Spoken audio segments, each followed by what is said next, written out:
how would you deal with a restructuring case in a Tier 1 or Tier 2 management consulting recruiting interview? I think Porter's value chain may be a good starting point. What it is and why you should use it is the topic of today's video. I'm Gabriel Goldbrain, inventor of the Goldbrain SUCCESS Training.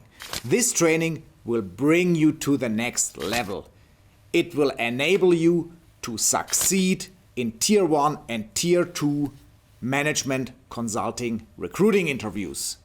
If you're interested, go to my website www.gabrielgoldbrain.com and apply for my training. And don't forget, if you fail, it's free. It's success-based compensation only. So, no money for Goldbrain if you don't succeed. And I want you to succeed. So, what is Porter's value chain about? I consider it as a wonderful tool to go through all areas of a company in a structured way so that you don't miss out any area in a company which matters. Porter separates the activities in a company into two big blocks. The first block is about core activities. This is where the production takes place, where you have the logistics, the warehousing, and everything which is related to production. And then he talks about support activities. Support activities are things like HR,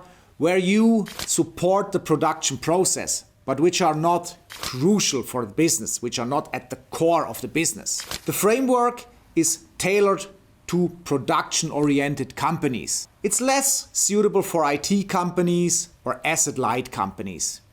But nevertheless, it may be useful there anyway, although some of the areas of the core activities, they basically are not existent or are very thin. Another thing to consider is that you may find yourself in a situation where you have to analyze a business that has 3 business units.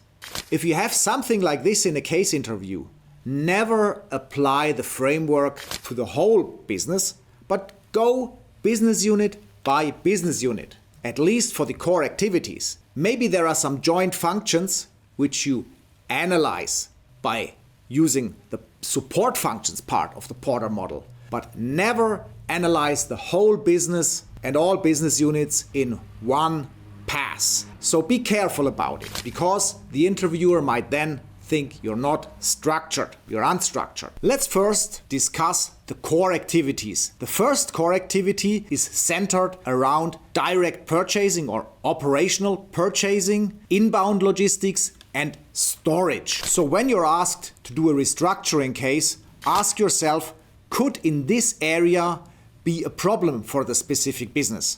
And if so, you should ask questions that dig deeper in this core activity. You might, for instance, find out that the warehousing has a problem, that they have too large stocks of supplies, and that you need to restructure the warehouse. An ABC analysis of the warehouse and the supplies there might be the right tool. I'm gonna make a video on ABC analysis. Make sure you don't miss out and subscribe my channel. The second core activity is the most important one. It's the operations activity. This is production or assembly together with quality control. In most cases, the problems of a company are located in this core activity. Either it's bad quality, either it's poor production. You will find a lot of improvements in this area. So it's always a hot tip to pretty soon focus on the operations area if a business has problems. The third core activity is the outbound logistics and delivery. Here you can also find a lot of problems.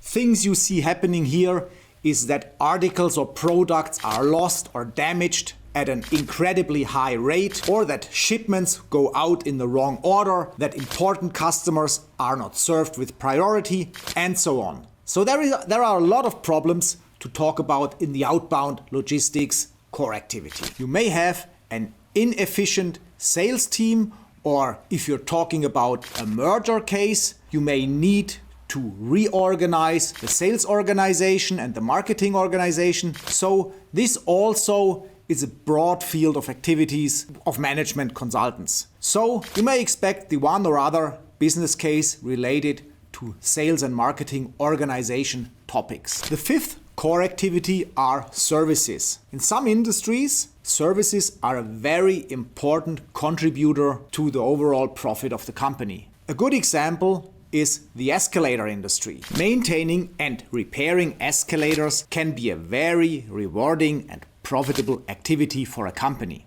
But in other industries, the services area often is neglected and there is room for improvement, either be it by free services to upsell more of your own products or services which come at a good price-performance ratio that you can also use to upsell other or cross-sell other products into a client. Now let's continue with the supporting activities. The first supporting activities, according to Porter, is infrastructure. This is about general management, finance, controlling, treasury, and similar activities. If things go wrong in the infrastructure area, that's typically a general management or a shareholder topic. So they will usually act concerning these matters. A lot of things can go wrong in the second supporting activity, which is a human resource development. You can have a slow recruiting department which has problems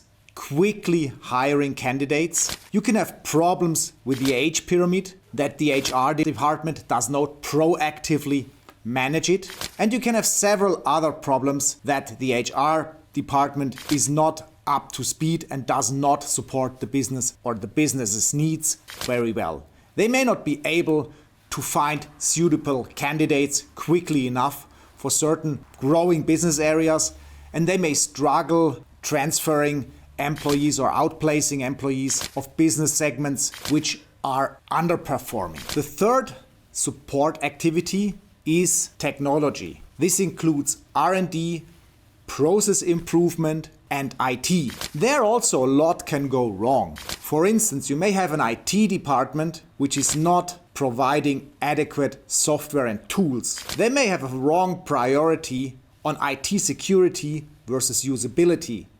And so they can slow down a whole organization if they make the wrong decisions and limit the software and resources in an irrational way. Sometimes it's the task of the consultants to get these roadblocks out of the way and to empower the employees with modern software and modern technology. You can also see problems in the R&D department where you see a lot of money is going in, but product-wise, they don't produce any new products or any significant new products. So you may have to realign and refocus their activities on products or products to be developed that are attractive, that bring good business, that expand the company's revenues and earnings. This is also often a task where management consultants support. Process optimization is a very important topic because this can save you money and time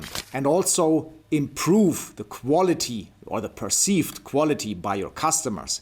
If you can deliver orders faster, if you can produce faster, that's what the customers will honor. The fourth support activity, according to Porter, is procurement, indirect procurement. Here also you see a lot of things going wrong. Sometimes procurement policies are too strict. They have too strong limits on expenses. They make purchasing very bureaucratic.